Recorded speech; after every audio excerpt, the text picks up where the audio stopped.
Let's try that. Hey, we're starting. All right, we're live. Hey, Steve. Hey, world. It's Dave. What's up, world? This is Steve, and we're here to talk to you about expanding your possible. Steve. Are we live? We're live, man. We're talking to Earth. Live. For sure. Should we tell people we're live? I suppose so. Do you want to? Is there a way that we should like send something out on the thing and say, hey, you want to see these two jokers bumble around their first show? I think we should. Let's do it. I'm going to be kind of running the little streamcast here. Facebook. And so if I said, let's just say, if I said, go to my YouTube page right now and watch Dave Mable and I bumble around. I like bumble around. I think that's kind of what we're going to be doing, but that's okay. Got to start somewhere, right? New show idea. Of course, I'm trying to find it on the old YouTube device. Here we go. 1,000 miles to. Hey, we're on. Look. There we are. Don't we look good? I'm sitting here working on a computer. You're on your phone. That's beautiful. It is. And now the whole Facebook world will probably break YouTube. Probably. There's one watching now, and that's probably me. Here in just a few minutes. Let's watch the nut. There's two watching now. Some of my all right. Hey, some of my 44 whoever just joined us, subscribers have got to be checking it out. For sure, absolutely. Maybe I'll put it on the Expand Your Possible page. This is probably stuff that you should do before we go, but it does. I think it's pretty fun to just do it. Well, this is our first for sure, and on the fly. Yeah, we're on the fly, and I think if we had told people that we were going to be on, then the pressure would have been on. That being said, I got to tell you, when we talked this morning, which is when final plans were made, we said, let's meet at 1 and let's be on the air at 2, and it is 2:01 right now. And folks, that's just the kind of consistency and quality of product that you can expect from Dave and I. We will always be here when we say we're going to be here. After that, it's a crapshoot. So come by for a minute, and if it sucks, then as you were. And if we're here, that may mean we're physically here. It may not mean that we're here and then out on the worldwide Earth web thing, but at least we're here when we say we're going to be here. But today, we were here at 2 o'clock. Yeah, right. So right pretty excited about that. And what do you all think about Dave's Expand Your Possible across the bottom of the page? That's some high-tech shit right there. We don't mess around here on the YouTube universe. And check this bad boy out. And this will save you guys having to ask. That is the world's only existing wall of Gatorade. So you don't even have to type in the question. It's been answered. That was designed and invented by my mother. That wall of Gatorade? Yeah. Love it. Love it. Yeah, she's got those kind of skills. I remember building a wall with Noah after, was it a Boonville Ultra? You asked Noah to clean your truckload of... Yeah, he cleaned the Gatorades. He cleaned the Gatorades, and he and I stacked them up. Hard-working kid, over your door. Should we give him a plug? Yeah. If you need your lawn mowed, get a hold of Noah Mable. None better. None better. None more, what's the word I'm looking for? I don't know. The dude is just like serious about your lawn. Serious about it. And he does a great job. He's done my lawn for a couple years now, and he does. I mean, he's turned it into a legit business. So anyway, that's our sponsor today. This episode is brought to you by Noah Mable Mowing. Absolutely. And you can reach us at expandyourpossible.com, and for a small referral fee, we'll set you up. Absolutely, for sure. So, Kanjo, what are we talking about today? First of all, expand your possible. Second of all, your little trip across Alaska coming up this winter, which is a bit of a replay times three? Times three. Times three from your trip across part of Alaska last winter. So, first of all, let's talk about that. What are you doing this winter? When are you doing it? What are you doing? And I don't know, maybe the word why? Iditarod Trail Invitational, the 1,000 mile, which is the entirety of the trail, February 20. Oh, I just looked. 24th. 24th. I think you said 24th. I keep saying the 25th. I think it was the 25th last year, but it's the 24th. And so I think it's 2 weeks from today. I'll leave for a cabin I have rented in Denali to spend the winter getting ready for a race that is equal parts exciting and scary. I believe it's scary. You know, as I look at what you're doing here, there's a lot of words in my mind that could be used to describe something like this. 1,000 miles on your bike through Alaska, through remote Alaska, in the middle of winter, sounds selfish, stupid, sounds stupid. I don't know, stupid, where do we go from there? But I was scrolling around on the old, this was on Instagram, and ran into a National Geographic post about Alex Honnold, who climbed El Cap, a 3,000-foot granite face of rock, free solo, which means without ropes, without protection of any. He just walked up to the base of the cliff and started going up. And that sounds kind of the same. It sounds stupid, it sounds selfish, it sounds risky. But listen to what National Geographic wrote. And they're plugging his movie. They've made a movie about it, and they're plugging that. But I thought this was appropriate. On June 3rd, 2017, Alex Honnold free soloed the free rider route of El Capitan in 3 hours and 56 minutes. And it wasn't an act of recklessness, but the kind of planning worthy of a moon landing. It wasn't an act of selfishness, but an extraordinary gift to everyone who believes that the limit of human achievement is far from being reached. It wasn't a useless stunt, but a reminder that utility alone is a poor way to measure the grandeur of one man's spirit. Go see the movie, they say. But I thought of you, and I thought, you know, what you're doing could be seen as a useless stunt. It could be seen as selfish. It could be seen as this risky form of act of recklessness. But, you know, I mean, the planning you're putting into this, the example you are giving the rest of us who are going to be watching from the outside, I think is very similar to Honnold's climb of El Cap.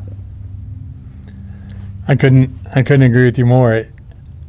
A life lived safely is wasted.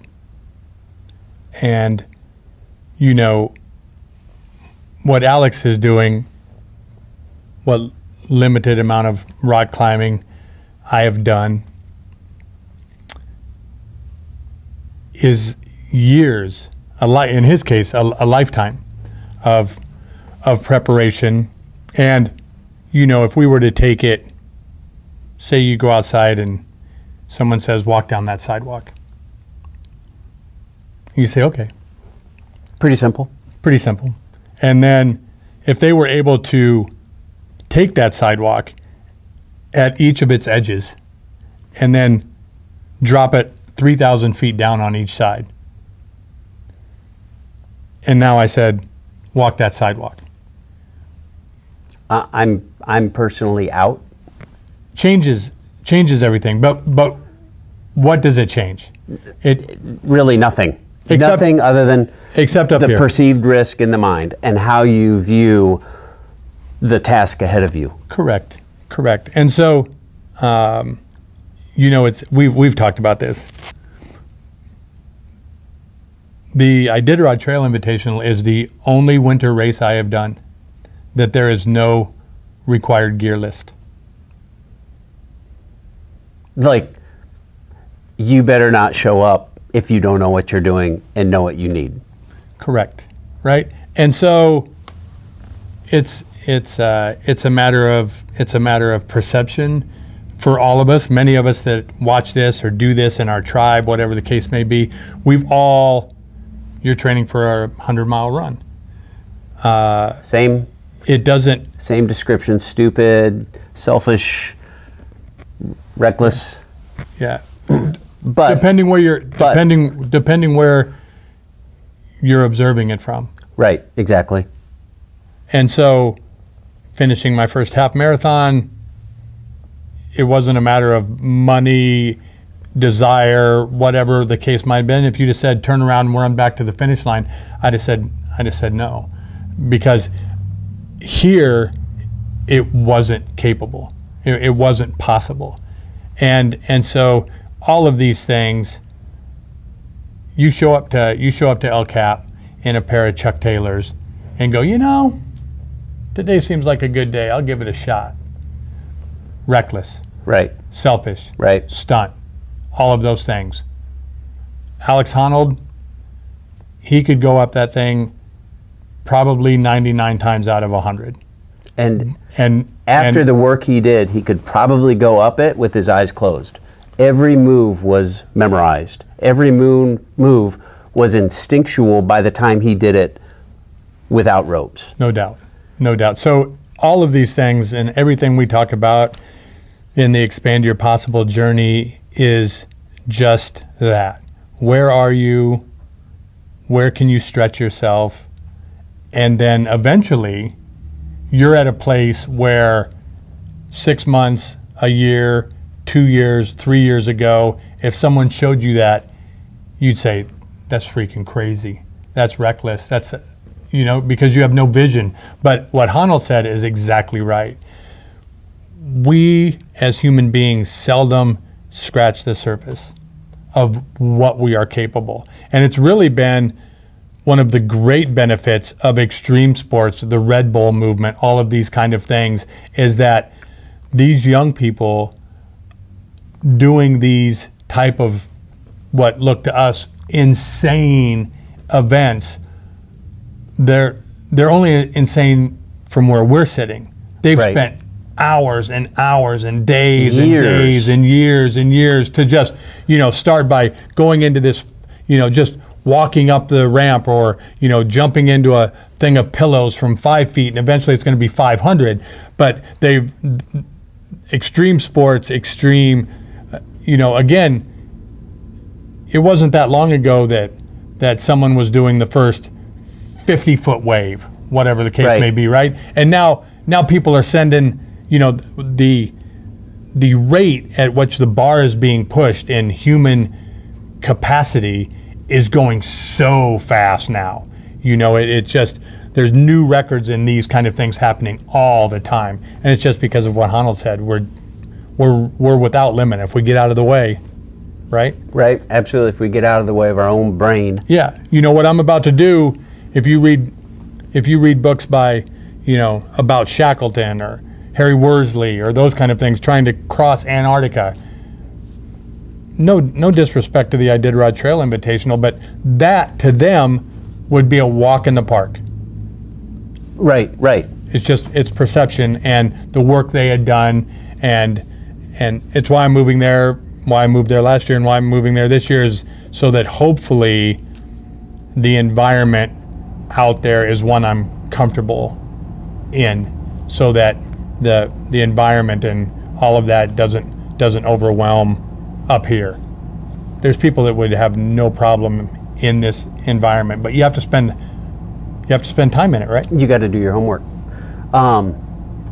You mentioned I'm training for the Boonville 100 mile ultra marathon. The greatest 100-miler greatest on the planet. I don't know who puts that on, but I don't know. Got to be a genius. I bet he's sitting next to me there. Got to be a genius. Absolutely. But you know, I was a marathoner. I've done a number of marathons. Been a runner virtually my whole life. I went out for football for one day in 9th grade and looked at my friend Larry, and we said, I hear the cross country team's looking for members. The next day we went out for cross country, and I've run ever since. Like, maybe I missed a day here or there, but I've always been a runner. And you know, you cross the line at a marathon and it's like, I left everything I owned out there on the roads. I'm not going another 50 feet. Yeah, I'm done. 26.2 is it. So to envision 100 miles it was impossible for me. And then I followed Jeff Corcoran, followed Cork around on your little 100-mile run 2 years ago, a year and a half ago. Did a movie about him, Reach for the Stars. If you haven't seen it, look for Reach for the Stars. And in not just following him and seeing not just Cork, but all of the people who did the race, whether it's 100K, I didn't really see the 50K runners, but the 100K and the 100 miles I followed around for 28 hours. You know, I learned that I don't have to go the pace that I ran my marathons in. And then in putting the movie together, I kind of began to scratch my head and think, this might be possible. And of course, then I said it to my wife, Dee, who didn't talk me out of it. That'd be a great idea, she says. Okay, great. So she's not going to talk me out of it. I guess I'll do it. And then you say it publicly, and so you're in. There's no backing out. Anyway, like, it's easy to go out and run 3 miles or 5 miles on a beautiful day, 72 degrees in the sun on some of the awesome trails we have around Des Moines. It's hard to get home from work after daylight savings in the rain on a cold November day, put on your running shoes and go out for a freaking 13-mile run. But that's what you do. And you do that just like Honnold memorized every place he was going to put his hands, every foot placement on that 3,000-foot cliff. I experienced 2.5 hours in the rain, in the dark, alone, with a headlamp lighting my way. And when I get out on the roads of Boonville in the middle of the night, it won't be a foreign experience for me. Absolutely. And that's why you're moving north. That's why you did the 350. That's why you did Arrowhead, is so that you could experience going further than a 15-mile ride on gravel roads in Iowa in the winter. Absolutely. It's different than that. Yeah. And experiencing that allows your mind to accept it. Yeah, accept it and embrace it and enjoy it. You know, there was a point on last year's race where I was just having a tough morning. I'd had what seemed like a decent enough sleep, albeit in a wall tent with a bunch of sweaty, snoring men and women, but seemed good enough, and had a similar experience on the Arrowhead 135 where it got to, I think, 33, 34 below last year at one point, and the proper decision was to just bivvy up, just break out your sleeping gear. In the case of the Arrowhead, it was to warm my feet a little bit. In the case of the Iditarod last year, it was I just didn't feel like I had any gas. I could have just pushed through and, of course, just not enjoyed it, fought with myself, whatever the case may be. But the whole point to that is, and it goes with if you're doing your first marathon or your first 100-mile or 200, if you're comfortable and you've put in the work, then breaking out the sleeping bag when it's 30 below isn't daunting. And when it's daunting, then you don't do the right things, which about a third of the field at Arrowhead last year ended up with some sort of frostbite.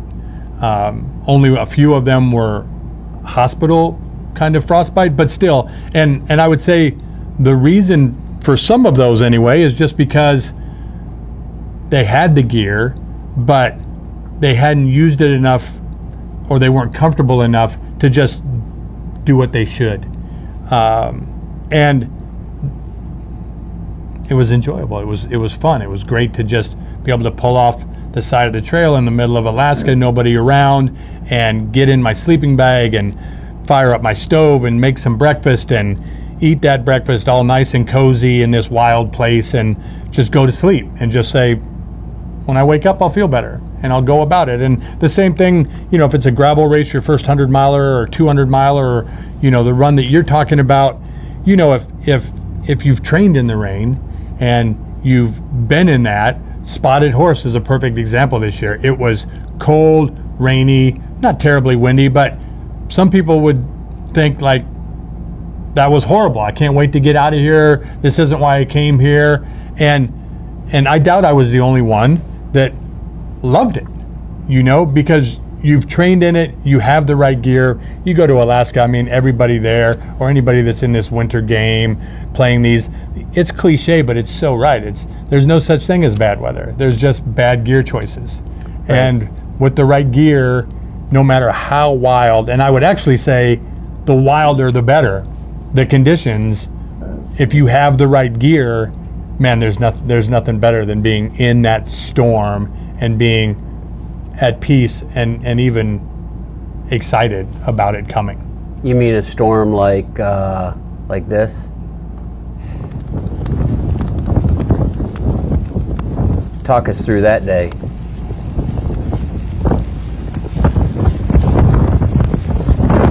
So that's a great friend, Kyle Duran, and that's on the way to Rainy Pass.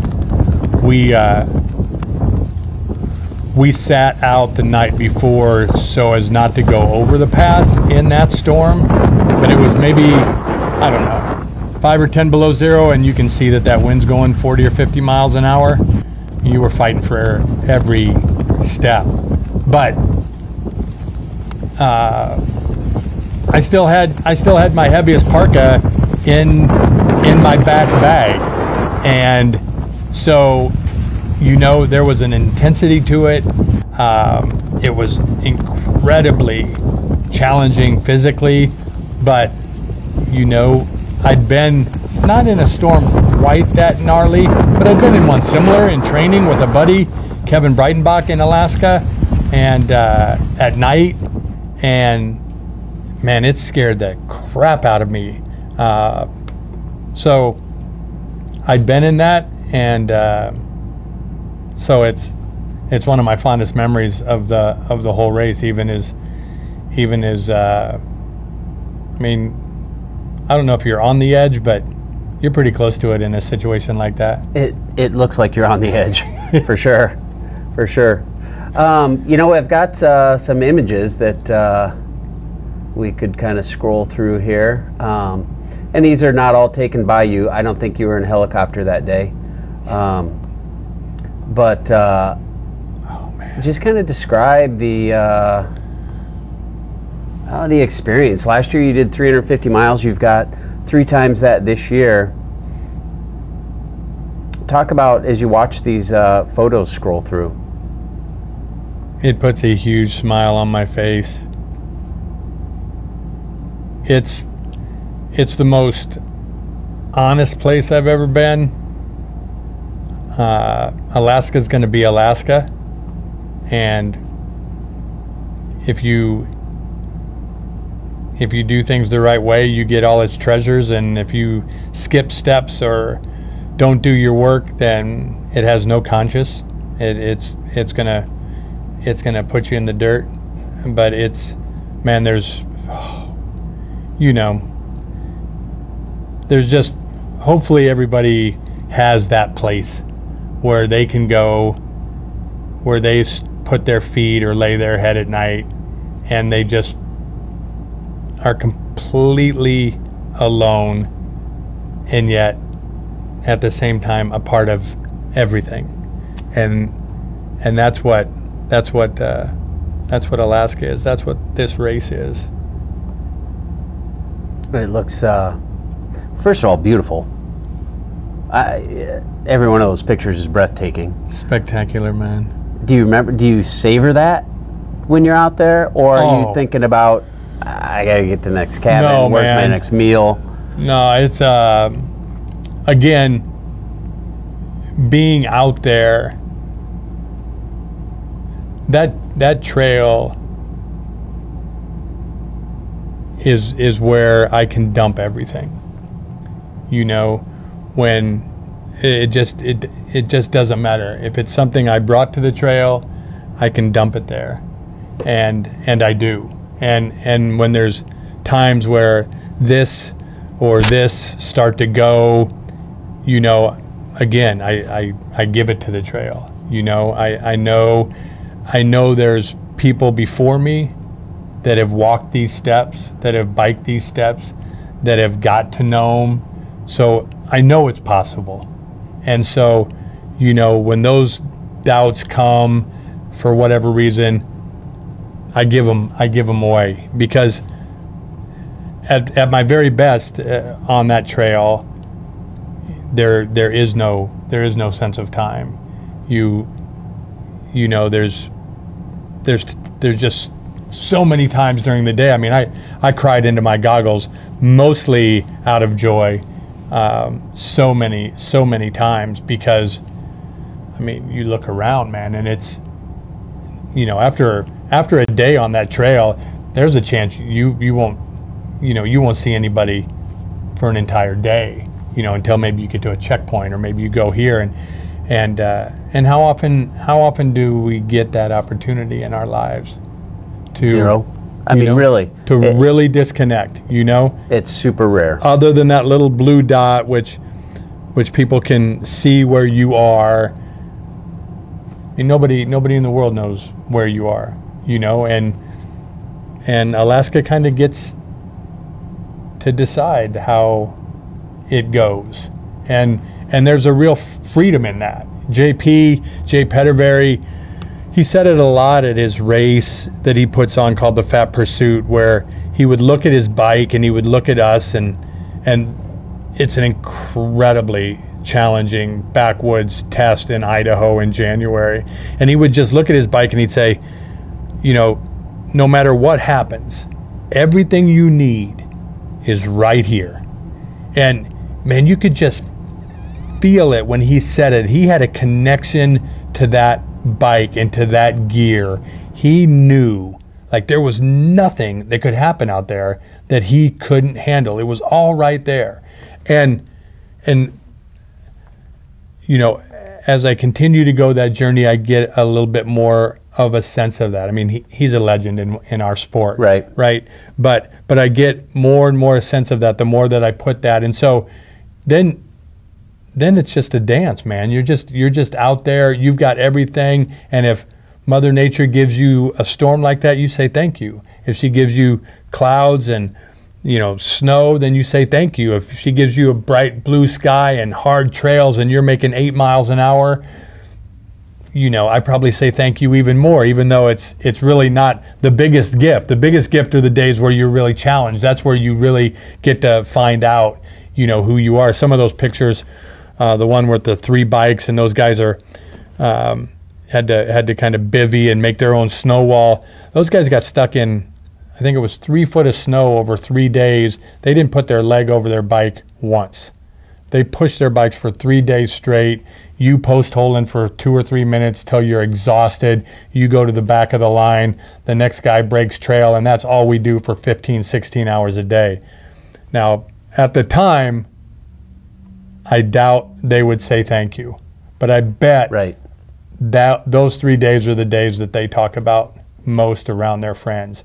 This year's spotted horse, the girls and guys that were out there, they may have cussed it, but I guarantee you they tell those stories more times than they do about the day it was 75 with a 20-mile-an-hour tailwind. That's always the case. We look at, Dee and I have done, Dee, my beautiful bride, have done Schwamigan 17 times, I think, and on tandem. And the ones we talk about, El Monzo, we've done El Monzo a number of times together on tandem. The ones we talk about, the ones that live forever, are the hardest ones, are the rainy ones. This year Schwamigan will go down in epic history as, I mean, we probably pushed our bike 5 miles, which doesn't sound like a lot, but at Schwamigan, it's often been won by a roadie. So it's, you know, it's a hammer fest usually, but you know, pushing your bike at all, most of the year, most times we can get through it without getting off our bike at all. That's even a tandem. But this year we probably pushed 5 miles. And we'll talk about that forever. I mean, it took us hour 45 longer than normal because of the mud. And those are the great, it's always, I used to teach spin. And people would look forward to when I would come back from a race because of my stories. I always had a story about the race, and you know, it was kind of a disappointment when I would come back, and it was uneventful. Oh, we did a 2:45, had a great race. We started and then we finished. Versus having 4 flat tires, having to carry our bike up fire tower or whatever, running out of food, whatever the challenge is. That's what makes the event. And you know, I think back to Honold climbing the nose, to you doing this 1,000-mile journey. That's what proves that the limits of human potential have not yet been reached, because it was not uneventful. It was eventful, and we got through it.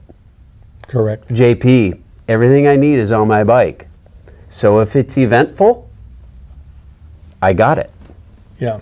I can push through 3 feet of snow for 3 days. Yeah. Or whatever. Yes. Yes. And that's, I mean, those are the kind of, I mean, that's really foundational to life. That's not the paintings on the wall of the house.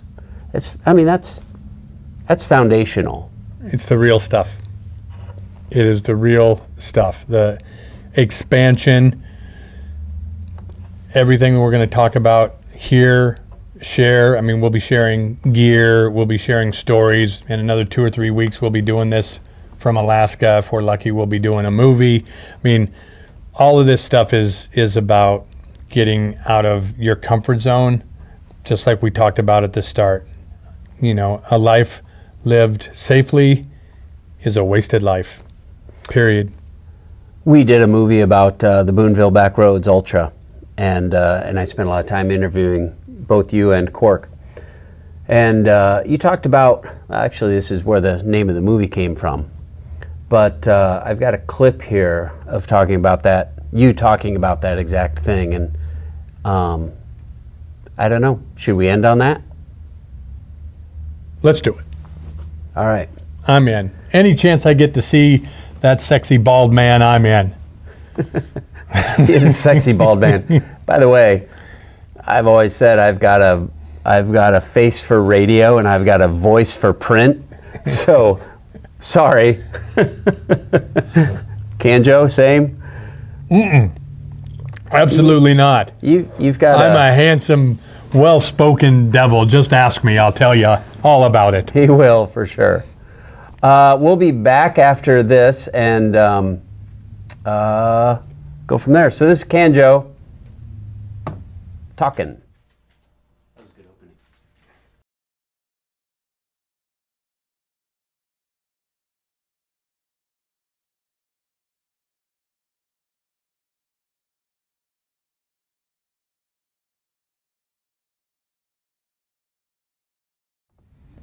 So that worked great. Technical glitch.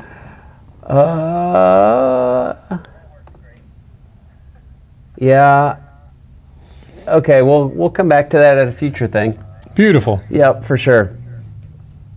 So, yeah, you mentioned we'll be back. Going to try and do this weekly. Yes. And I'm sure at some point we'll kind of land on a somewhat regular time. But it's always available. It's on YouTube, Steve Cannon, and expandyourpossible.com. Perfect. We'll put it there. Find it. Yep. We'll put it on the Expand Your Possible Facebook page. We'll link it there. And then, yeah, 2 o'clock on Tuesday afternoons. Why not? Somewhere in there, for sure.